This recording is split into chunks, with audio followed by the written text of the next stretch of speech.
Hi and welcome to the Trading Bell Show. Now, agriculture is the primary economic sector in the country, and I'll be speaking about matters agriculture with Faisal Farid, the CEO of Maim Agri and Agri. Now, they have set up in Kenya and are doing great and are already market leaders when it comes to matters feeds. Faisal, welcome to the show. Nice to meet you, Maina. Great, and it's good to have you. I would like us to introduce Maim first to the viewers and what you're doing in Kenya. But first, what is your core mandate? We are an Agri company. We are a one-window company for a variety of products. Yeah. So that's what distinguishes us from any other Agri company. We are into multiple species feed. Mm-hmm. We produce fish feed. We produce cattle feed. We are going to get into poultry. Yeah. But then we are also into micro-fertilizers, bovine semen, equipment, mm-hmm. seeds. So it's a full range, and we believe that the farmer can have majority of his needs fulfilled from just one company, one reliable company. Mm-hmm. Many of these products are not there in Kenya today. Yeah. We are going to bring them over time. Okay. But we are starting off with fish feed, mm-hmm. which we have already started, and dairy and poultry, which we will start in a few weeks' time. Okay, great. Let's talk about your interest in expanding your operations into Kenya. And before that, there's a time I had a conversation with, some people in the agricultural sector. And one of the key things we were talking about is the cost and how expensive it is, especially to get feed. And I'm happy that you're getting to the field yourself. First of all, let's talk about the interest in Kenya and what you've seen so far. Mm-hmm. Yeah. So, Kenya, we believe, is a very exciting opportunity, mm-hmm. but let me just give you some figures and maybe put our context of those figures. Sure. So everybody that we meet here says 75% of the people in Kenya are employed directly or indirectly by agriculture. Yeah. That's a very large dependence on agriculture. Mm-hmm. But let's look at what it contributes to the GDP. Mm-hmm. It only contributes 25%. Yeah. What does that mean? Mm-hmm. 75% of the people contributing only 25% of GDP. Yeah. That means it's a highly unproductive sector. Okay. So either agriculture has to contribute 70% or you have to employ less people in agriculture. Mm-hmm. And that's something not to be very proud of, that 75% people are engaged in agriculture, only giving 25%. Absolutely. So what is needed? Mm-hmm. What is needed is we make the sector a lot more productive. Yeah. The soils should give more, the cows should give more, the fish should grow quicker. Mm-hmm. And that's the only way to grow the productivity of the sector, along with the management practices, which I think are also critical. Yeah. That's where we come in. Okay. Our products, we believe, are far, far superior than our competition. Mm-hmm. That's the opportunity that we saw. We saw a gap in the market. Yeah. We saw people were not getting, and the farmers were not getting what they deserve. Mm-hmm. And also in many cases, they were being overcharged. Mm-hmm. So we believe we can make the money the right way by offering good value for money, but giving a quality to the Kenyan farmer that they've never seen before. And, we started fish operations just about a few weeks ago.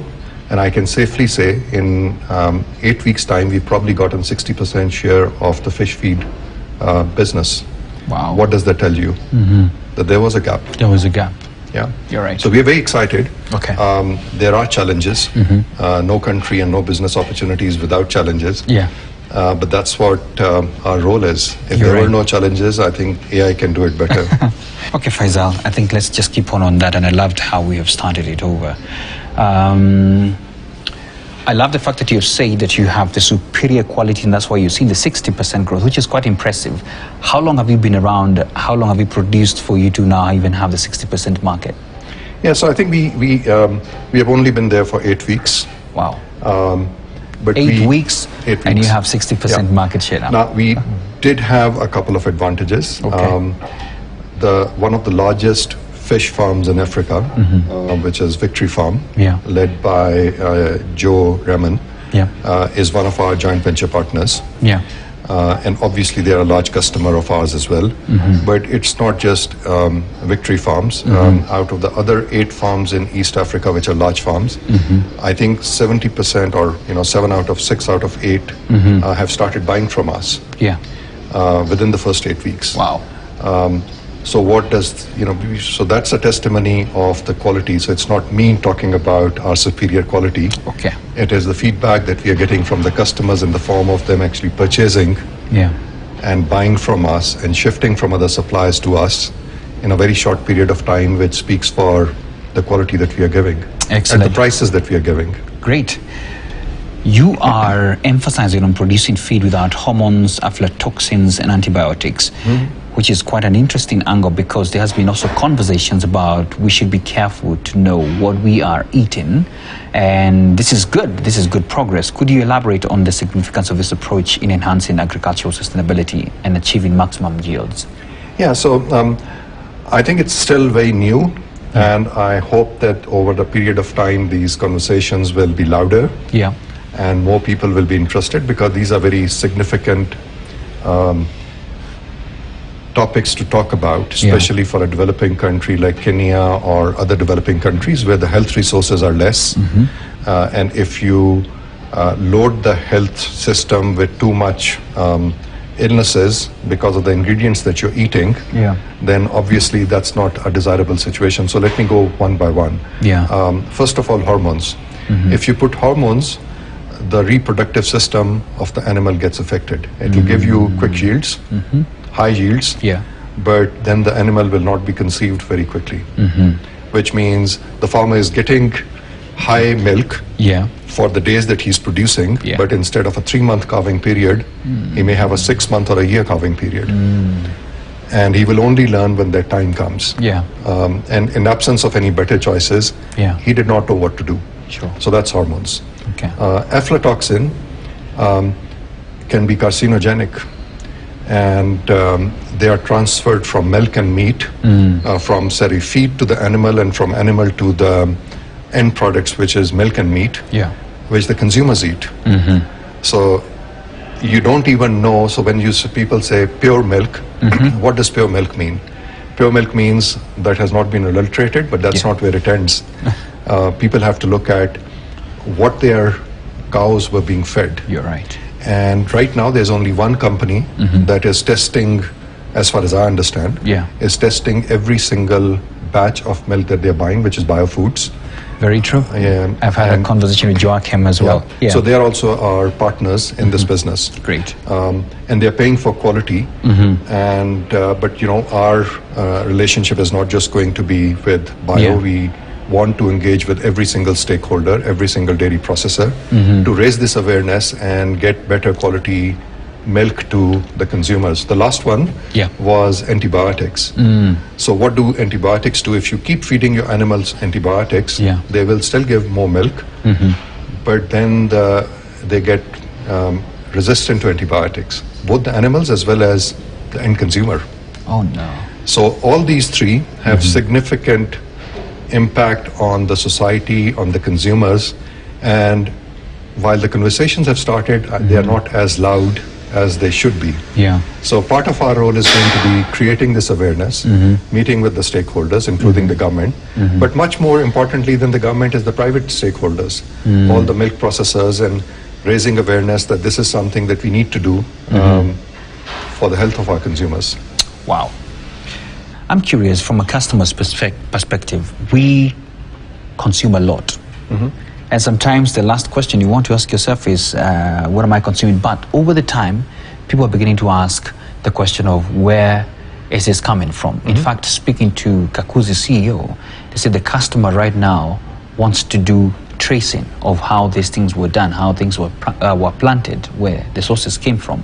And you're right that, yes, we have to be careful on this. But I have a question for you. I know you've not been here for long, but I'll ask you. You have done your market research and you have seen it all. How entrenched is this in some of them? You may not name names, but the current ones that have been there before you even came forth, were they using this type of things? So each one of this is a complex issue. There are no easy answers. You have to change and fundamentally revolutionize the supply chain. So for instance, a majority of the aflatoxin comes from maize. If you're not growing enough homegrown maize, and you have to rely on imports, the longer the life between the growing of the maize and harvesting to the actual usage, the higher the chances of aflatoxin. Ah, I see that. So when you import from other places, they are full of aflatoxin. Okay. Similarly, because of competition, some companies are,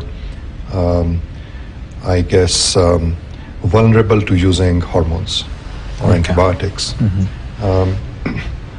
We believe it can be done without all of those. It's going to be tough. Yeah.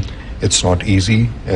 Every single day we reject batches. Yeah. Even in the first 8 weeks, I cannot tell you how many trucks have we sent back from the factory, which did not pass our aflatoxin test. Wow. I'm not sure if many other companies would do that. Okay. Now, what does that do? That raises the price for us because people know that this company is going to reject. So in the future shipment, they build in the price. But we believe that if you are giving the right product, people are willing to pay as long as they have the confidence that you are not going to do any of those things. Wow. But it's going to take time. I think the conversations, as you said, and the awareness and the transparency is still in a very small part of the society. Once they become more widespread, go from the intelligentsia to the common person, I think that's when the manufacturers will be under greater pressure to fix the whole supply chain. Okay. For the sake of context, you are in Kenya. Which other countries are you serving? So we started off from Pakistan back in 2009. We are in Sri Lanka, and now we are in Kenya. But we have aims beyond Kenya and to explore the rest of the continent as well. Okay. Let's talk about the regulatory perspective and how the government of the day can help you, because I am sure in your plant already you have created employment, you're helping up, and it has a ripple effect to the economy as well.